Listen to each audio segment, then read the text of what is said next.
Hey, and welcome back to the Michael Cohen Show, where we're on our journey to 250,000 subscribers and now exceeding more than 150,000. So thank you for that. I don't say it enough. I really don't, that I am probably the most knowledgeable when it comes to dealing with Donald Trump and what's going on. So I want to talk for a quick second about today. Trump going to Arlington National Cemetery to lay wreaths in honor of the service members that lost their lives in the Afghanistan withdrawal.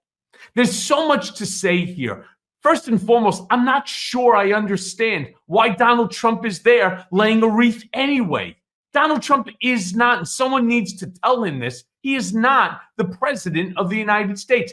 I do understand that today is it's the 3-year anniversary of that withdrawal.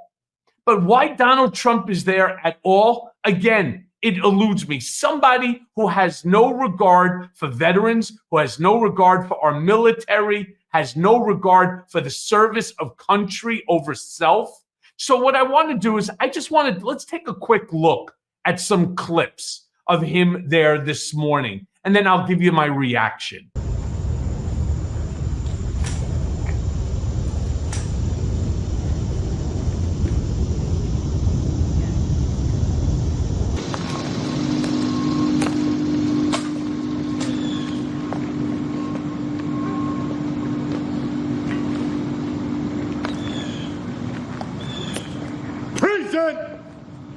Out!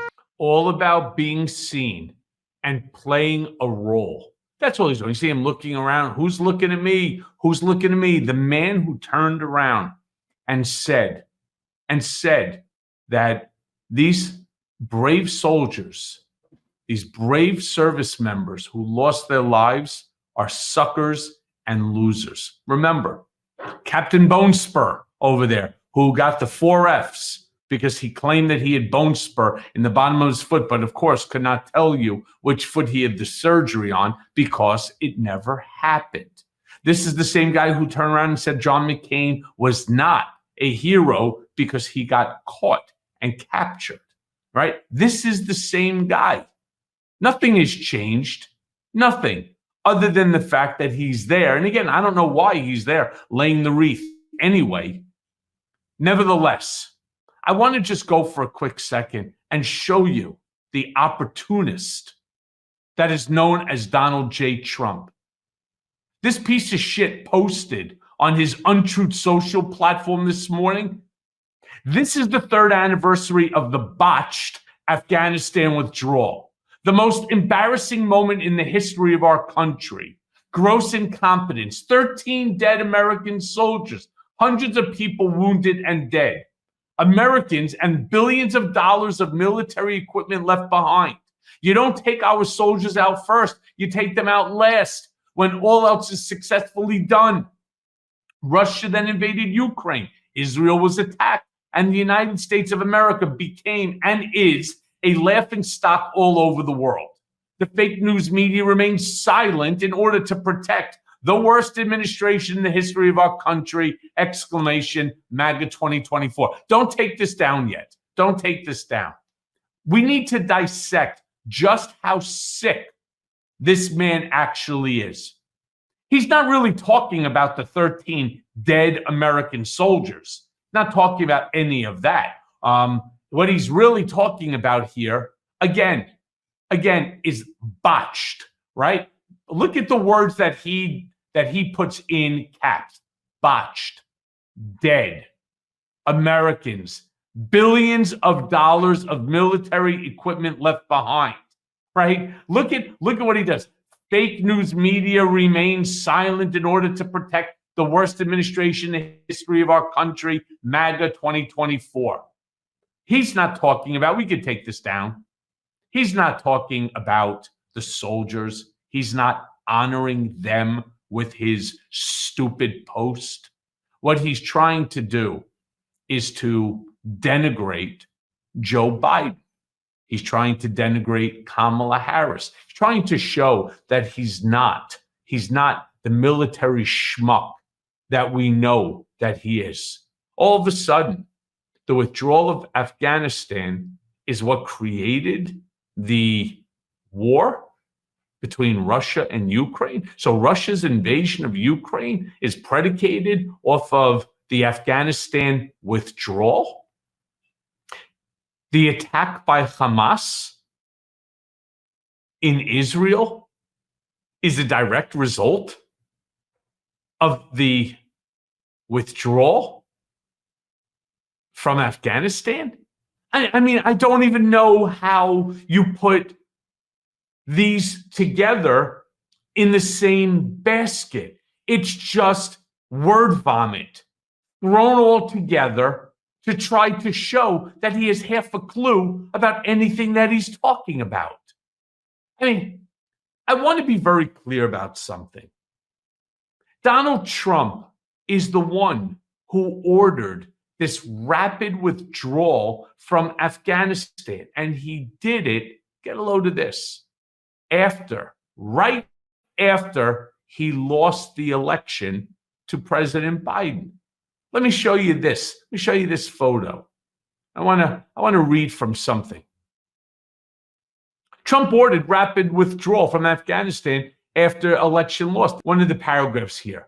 President Donald Trump ordered a rapid withdrawal of all U.S. troops from Afghanistan and Somalia in the wake of his 2020 election loss. But senior officials never followed through on the plan, according to testimony released by the Congressional January 6th Committee on Thursday. The order was for an immediate withdrawal, and it would have been catastrophic. That was said by Representative Adam Kinzinger, Republican, one of two Republican members of the special panel. And Kinzinger was former military. And yet President Trump signed the order. Let's go on. Here's something that's additionally crazy that I found. All right. This is nuts. General Mark Milley said that he was shocked when he saw the withdrawal orders. Remember, we were in Afghanistan for decades, like 40 years, signed by Trump on Veterans Day of 2020, just four days after Joe Biden was declared the winner of the 2020 presidential election. All right, this was not America's greatest withdrawal, but we did withdraw more than, I think we extricated something like 140,000 people. And yes, the loss of 13 service members by a suicide bomber. It is horrible. And my heart goes out to the people, to the families of these fallen service members. But let me be clear about something too. The Medal of Freedom, Donald, is not the same as the Medal of Honor. Two totally different. One you could buy from Donald. The other has nothing to do with the president. I mean, that's the whole thing here. He doesn't care how many more disparaging things about members of the military do we have to listen to this idiot say before we all realize him standing there laying the wreath, in my opinion, it's a dishonor to the lives of those service members taken by that suicide bomber. Plain and simple. And you know, the fact that the families of many of these service members that were killed are falling for Donald's bullshit. Holy smokes. When you have somebody like Joe Biden, whose son was in the military, who died as a result of the burn pits. Donald, let me be very clear about this. I have been in the room with him. And I have heard him say shit about service members who have come back to the United States with all sorts of catastrophic injuries, facial injuries, loss of limbs, and him saying to me and to others in that room, crazy why anybody would do this. I mean, this guy now walking around, no arms, no legs, and so on, or a guy who had half of his face blown off, with his ears knocked off, and so on from an IED, and so on. That this is just I wouldn't do it. This is the guy who's going to stand there while family members of the fallen service members are weeping in the background. You're not going to see legitimate consolation by Donald Trump, because to them, he is a prop. That's all that the military is to Donald Trump. These fallen service members are props to him in order to try to get back veterans' votes. Plain and simple, because the disrespect that he shows to our military, to our law enforcement, to all, knows no bounds. And this was just a media stunt. And I'm shocked that he was allowed to be there, and he was given the honor of laying the wreath there on the 3rd anniversary of this withdrawal. And it's why I turn around and I say, there is no choice here. There is no choice. Vote Harris Walz in 2024. Hey everyone, first of all, thanks for watching. I mean, we're going to be posting daily episodes with reactions and talking about politics. We'll be talking about everything, in fact. So please like and subscribe. Join us on this journey.